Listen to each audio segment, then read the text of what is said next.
Hi, I'm Abby McHugh-Griffa, Executive Director of the Climate Solutions Accelerator.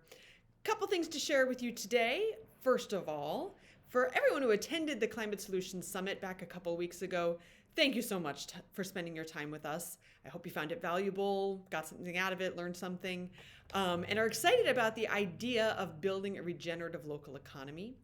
I know I was especially inspired by Frederick Laloux's framing of this journey we are on as an adventure, right? And that the uncertainty about how exactly it's going to play out is largely what makes it exciting and interesting. So this idea of an adventure and talking about the transition to a regenerative economy as an adventure, a shared adventure. I think you're going to be hearing more from us about that because, well, it's kind of like the only way to talk about it. Since certainly it's not realistic to have it all figured out now. We just need to make the commitment to moving this forward and figure it out as we go. So again, hope you enjoyed the summit. Thank you for being there. If you were there, thank you, of course, to all our sponsors. In terms of next steps, I would ask that you continue thinking about, learning about, talking about this idea of a regenerative economy. We will be having follow-up conversations with local community leaders to, get their support for this idea and to really start to co-create that vision for what would it mean, what would it look like for our region specifically to have a regenerative local economy.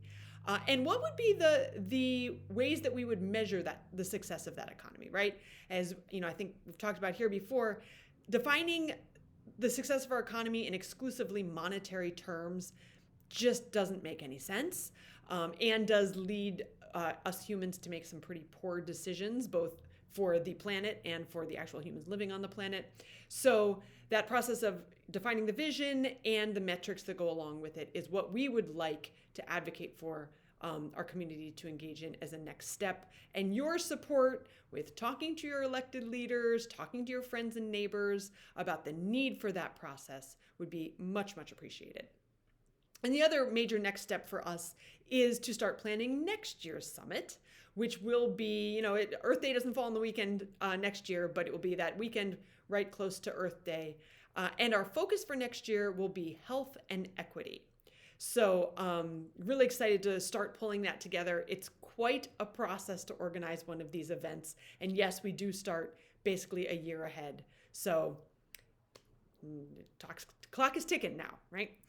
All right, the appeal. We just had our Climate Week or Earth Day appeal, and thank you to all the people who generously contributed to that. We do have some very generous donors, so thank you. We need it and we appreciate it. Yeah, it's what kind of keeps the lights on here at the Climate Solutions Accelerator. And I just wanted to share with you briefly some program updates, since for the last few of these videos, all I've talked about is the summit and regenerative economy. Haven't really talked about our programs very much. So just real quickly, to highlight a few exciting things that are happening. With the collective impact work specifically, we are in the process, early stages of developing our shared measurement system. And the first phase of that is to get some climate indicators up on the Act Rochester platform. So Act Rochester is run through the Community Foundation. It tracks our region's progress on a number of different fronts, and it has not historically included anything about climate, and it's been a long time since it included anything about the environment. And so we are very excited that we are in the process of identifying the indicators that will be included in Act Rochester's next report card. That is actually a hugely big deal. So might not sound exciting, but trust me, it's exciting. So that's good. The other thing is our work groups are coming together, and the one I am personally involved with and so am excited about is the transportation group that has formed, that is a joint effort between our climate-focused collective impact initiative and the Rochester Monroe Anti-Poverty Initiative. So to bring together this upward mobility, anti-poverty focused work with the climate focused work in the transportation sector and looking at what solutions in the transportation sectors can advance progress in both of these. And, we've been looking for a long time now, hoping for an opportunity to partner with RMAPI and develop a stronger relationship with RMAPI, and it is now happening. So we had our first meeting a couple weeks ago, and our next one is next week. And I'd say we're off to a really exciting start. Also, the hub, just wanted to mention quickly with the hub, we are still in the process of building the infrastructure behind that, but our energy advisors are, taking calls all the time, helping people get access to energy upgrades. And one major kind of systemic change that I wanted to share is that very, very soon, probably like in the next week or so, people will be able to access our energy advisors and these hub services via the My Wayfinder platform.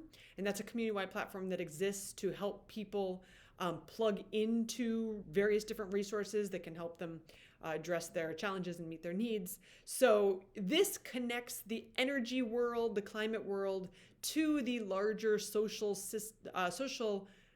service providers, in our region. So for example, now an agency like Catholic Charities could refer the people they're working with to us to help those people get energy work done on their homes, for example.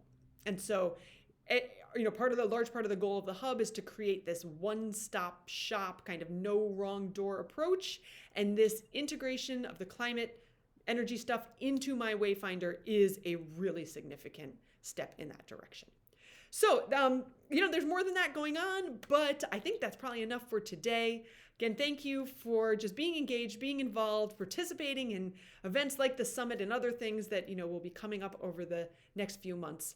And I hope you're enjoying this beautiful spring weather. Take care.